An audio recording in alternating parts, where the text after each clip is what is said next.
کسان سب سے اچھے دانے سنبھال کے رکھتا ہے، جو بیج ہوتا ہے وہ سب سے بہتر ہوتا ہے، اس کو زمین میں دانہ ڈالتے ہوئے کوئی جھجک نہیں ہوتی کہ مٹی میں دانے رول رہا ہوں، اس لیے جھجک نہیں ہوتی کہ وہ اپنی آنکھوں سے کئی بار مشاہدہ کر چکا ہے کہ میں ایک دیتا ہوں، اللہ کئی عطا کرتا ہے، اس لیے وہ اچھے دانے زمین میں ڈالتا ہے۔ کوئی کسان ایسا تو نہیں کرتا کہ مریل بیج ڈال دے، وہ کہتا ہے ساری محنت ضائع چلی جائے گی۔ تو اسی طرح تم راہ خدا میں دو تو سب سے اچھا دو، یہ نہیں ہے کہ جو سب سے کمزور ہے وہ تم اللہ کی راہ میں دے دو۔ یہ ہم نے ایکسپورٹ کوالٹی نکال لی، باغ سے پھل توڑا، یہ ایکسپورٹ کوالٹی ہے، یہ دوستوں کے لیے تحائف تیار کر رہے، یہ گھر والوں کے لیے ہے، یہ ہم منڈی میں بھیج رہے ہیں، اور باقی جو آخر میں رہ گیا کمزور سڑا ہوا اس کا ڈھیر لگا دیا، یہ غربا کے لیے۔ اللہ تعالیٰ فرماتا ہے کہ اگر تمہیں اس طرح کا دیا جائے تو تم اس کو قبول کرو گے، لستم بآخذی ہے، تم کبھی بھی اس کو قبول نہیں کرو گے۔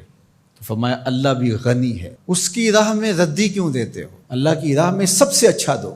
یہ تو پکی بات ہے، جس نے اللہ کے گھر کی تعمیر کی، اللہ اس کے لیے جنت میں محل بناتا ہے۔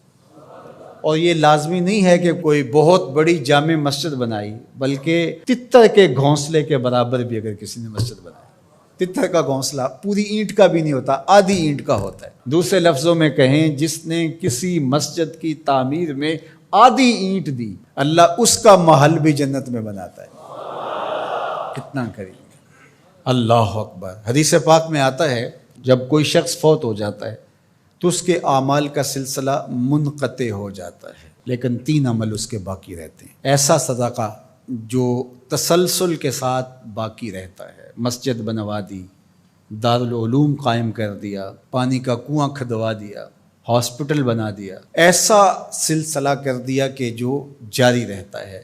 دوسرا، او علم ينتفع بہ، یا ایسا علم جس سے لوگوں کو نفع پہنچے۔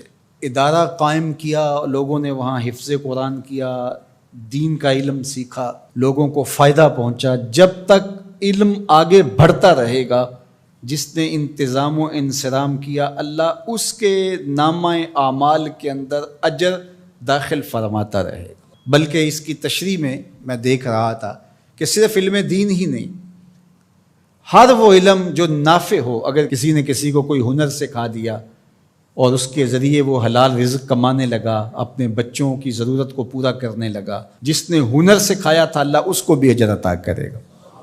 یہ جو بخل کرتے ہیں نا کہ کوئی ہنر سیکھنے آ جائے تو اس کو وہ 3 4 ماہ تک کاج کرنے پہ لگائے رکھتے ہیں۔ یہ ورک شاپوں میں جو کچھ ہوتا ہے، وہ استاد اسے فن دیتا ہی نہیں، چھپا کے رکھتا ہے، 8 سال 7 سال کھجل کرتا ہے اس کو۔ حالانکہ جو بچہ سکول نہیں جا سکا اور ورک شاپ میں کام سیکھنے آیا ہے، درزی کے پاس کام سیکھنے آیا ہے، اور دیگر کوئی فن سیکھنے آیا ہے، تو اس کا مطلب ہے کہ گھر میں غربت اتنی ہے کہ یہ بچہ پڑھنے نہیں جا سکا، مجبوریوں نے اسے کام پہ کھینچ کے بھیج دیا ہے۔ یا 3 ماہ لگا دیے اس کو صرف کاج سکھانے پہ، اور اس کو پانا دے کر کے صرف پہیا کھولنے پر 3 ماہ ضائع کر دیے۔ آپ اس کو 6 ماہ میں کاریگر بنا کے بھیج دیں، وہ روزی کمانے لگے گا، عرش کا رب آپ پہ بڑی رحمتیں نازل فرمائے۔ یہ کیا ہوا کہ آپ اس کو 6 سال تک اپنے پاس بٹھائے رکھتے ہیں اور 6 سال تک اس کو کام نہیں سکھاتے؟ یہ غریب گھر کا بچہ سیکھنے آیا ہے، ماں روزانہ روٹی دے کے بھیجتی ہے کہ میرا لال جلدی کام سیکھ جائے، بہنیں اس کی جوان ہو رہی ہیں، میں ان کے ہاتھ پیلے کرنے ہیں، اور اس نے کاجوں پہ لگایا ہوا ہے۔ یہ ابھی تک اس کو کچھ سکھا ہی نہیں رہا، 6 سال اس کے ضائع کر رہا۔ ذرا غور کیجئے، وہ کمائے گا، اس کی بہنوں کے ہاتھ پیلے ہوں گے، اپنے گھروں میں جائیں گی، آباد ہوں گی، اللہ اس کے رزق میں اس کے صدقے سے برکت ڈال دے گا۔ یہ کہتا ہے ٹھیک ہے، اس سے بھرپور فائدہ حاصل کر لو، اللہ پر بھی یقین رکھو، وہ تمہیں فائدہ دینے والا ہے۔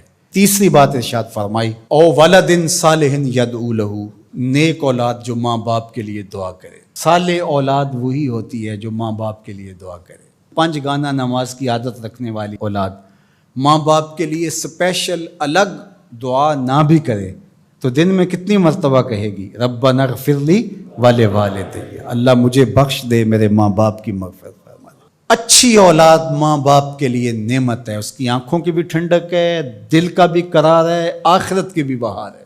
اللہ جل شانہ ہمیں اپنی راہ میں صدقہ کرنے کی توفیق ارزانی فرمائے، خیر کی راہوں کا مسافر بنائے، اچھے لوگوں کی سنگت عطا کرے۔